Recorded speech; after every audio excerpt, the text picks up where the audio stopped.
Hello everyone, welcome to today's class. And आज की class में हम क्लास 12th बायोलॉजी का चैप्टर 1 पढ़ रहे हैं। तो चैप्टर 1 क्या है? चैप्टर 1 है रिप्रोडक्शन इन ऑर्गेनिज्म। ठीक है, क्या है चैप्टर 1 में? रिप्रोडक्शन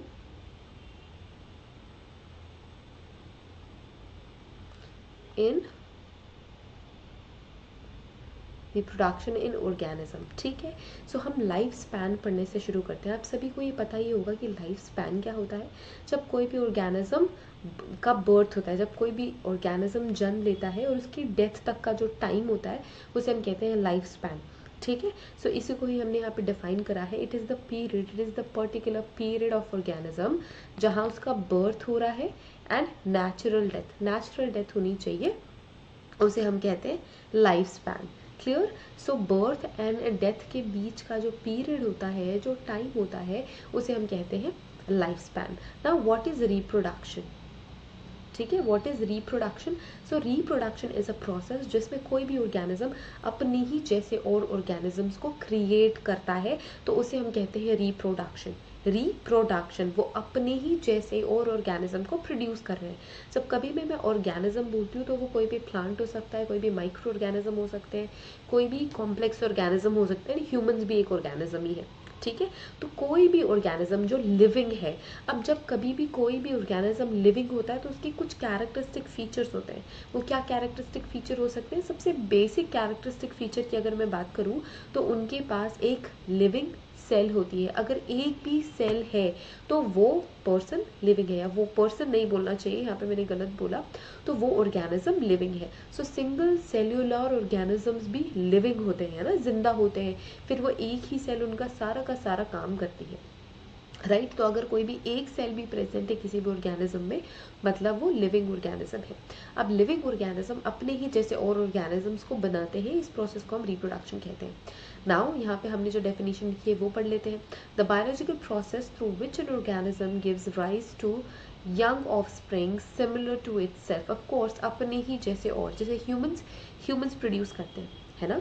जैसे कि मैंगो प्लांट प्रोड्यूस करेगा तो अपने ही जैसे और ऑर्गेनिजम्स प्रोड्यूस जब करती है ऑर्गेनिज्म या करता है ऑर्गेनिज्म, तो उसे हम कहते हैं reproduction. It enables the continuity of species. अब ये रिप्रोडक्शन ज़रूरी क्यों है ना? ये भी तो हो सकता है कि अगर रिप्रोडक्शन का एग्जिस्टेंस ना हो तो भी चले, बट ऐसा नहीं है। Reproduction is really very important. अगर हम ये चाहते हैं, कोई भी ऑर्गेनिज्म ये चाहता है कि अपनी स्पीशीज़ को वो बचा के रख सके इस अर्थ में, तो रिप्रोडक्शन बहुत ज़्यादा ज़रूरी है। जेनरेशन आफ्टर जेनरेशन ये चलता जाता है ना। एक जनरेशन आई, फिर दूसरी जनरेशन आती है, फिर तीसरी जनरेशन आती है, इसे कहते हैं हम रिप्रोडक्शन। ना तो process of reproduction of an organism depend on few following points.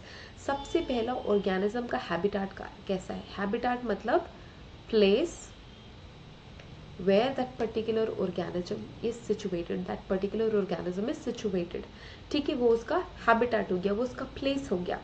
now it is in its internal physiology, उसकी physiology कैसी है, राइट? उसकी बनावट कैसी है, फिजियोलॉजी कैसी है उस ऑर्गेनिज्म की। Now several few factors, environment और एक्सेट्रा एक्सेट्रा एक्सेट्रा और फ्यू फैक्टर्स ऐड हम कर सकते हैं। अब सबसे बड़ा जो डिफरेंशिएशन है, बाइफर्केशन है, कि रिप्रोडक्शन कितने तरीके का होता है। तो दो क्लासिफिकेशन है। We have major two types of reproduction. पहला जिसे हम कहते हैं एसेक्सुअल रिप्रोडक्शन या asexual mode of reproduction, then we have sexual reproduction और सेक्सुअल मोड ऑफ रिप्रोडक्शन। तो इसमें मेजर डिफरेंस क्या है? एसेक्सुअल रिप्रोडक्शन में we have only single parent, एक ही पेरेंट है, ठीक है। एंड सेक्सुअल रिप्रोडक्शन में we have two parents. So usually एक मेल होता है, एक फीमेल होता है in sexual reproduction, but asexual reproduction में सिंगल पेरेंट होता है। And most of the time cell division is equal to reproduction, ठीक है।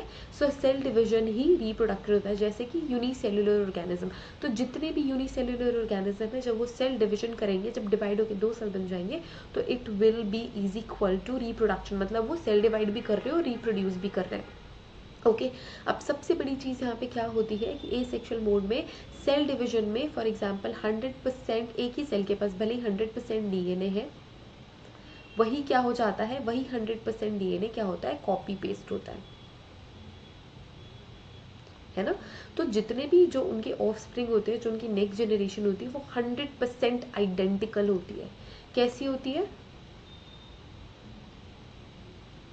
ऑफ कोर्स आइडेंटिकल होगी, एक जैसी होगी। जब 100% डीएनए सेम है तो रेप्लिकेशन होगा ना, एक जैसे ही फीचर्स आएंगे, है ना। तो ये आइडेंटिकल होता है, नेक्स्ट टू नेक्स्ट जनरेशन हमेशा एक जनरेशन, इनकी जो हमेशा जो नेक्स्ट जनरेशन होती है एग्जैक्टली सेम दिखती है अपनी पेरेंट जनरेशन से। ना हमने यहाँ पे क्या क्या चीज़ें ऐड करी है वो हम पढ़ लेते हैं। Okay, sexual mode of reproduction is a type of reproduction that involves single parent or without involvement of gamete formation। एक important यहाँ पे फैक्टर इन्होंने बोला गैमीट फॉर्मेशन। जब एक ही पेरेंट है तो गैमीट फॉर्मेशन होने का कोई सेंस ही नहीं बनता ना, गैमीट फॉर्मेशन सेक्सुअल मोड में होगा। Now here this type of reproduction involve two parents, ये दो पेरेंट इन्वॉल्व करता है, यूजुअली अपोजिट्स होते हैं, एक मेल होता है एक फीमेल होता है, ये गैमीट प्रोड्यूस करते हैं, male gamete and female gamete produce करते हैं। For example flower, for example flower, flower में मेल गैमीट क्या है,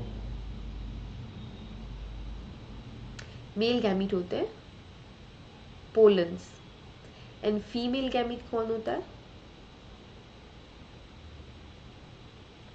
फीमेल गैमीट होते हैं एग सेल्स या फिर आप ओवम बोलो, ठीक है। सो ये फीमेल गैमीट होते हैं, तो usually male gamete and female gamete बनते हैं और इनके फ्यूजन से ही नेक्स्ट जनरेशन होती है। तो इसमें डिफरेंस क्यों आता है, क्योंकि 50% जेनेटिक इन्फॉर्मेशन मेल गैमीट के पास है, 50% जेनेटिक इन्फॉर्मेशन फीमेल गैमीट के पास है। तो ये फ्यूज करके एक new individualised next generation create करते हैं, जो कि सिमिलैरिटीज भी क्रिएट करता है, सिमिलर भी होता है अपने पेरेंट्स से और डिसिमिलर भी होता है। ओके, सो यहाँ पे क्या हो रहा है, एसेक्सुअल रिप्रोडक्शन में कोई गैमीट फॉर्मेशन नहीं होता, यहाँ पे सिर्फ और सिर्फ एक पेरेंट इन्वॉल्व होता है। सेक्सुअल रिप्रोडक्शन में दो पेरेंट्स इन्वॉल्व होते हैं, usually it is either male and female, और ये गैमीट का फॉर्मेशन करते हैं। इसी गैमीट फ्यूजन के बाद ही नेक्स्ट जनरेशन प्रोड्यूस होती है। So this is two important types of reproduction in organism. Okay, now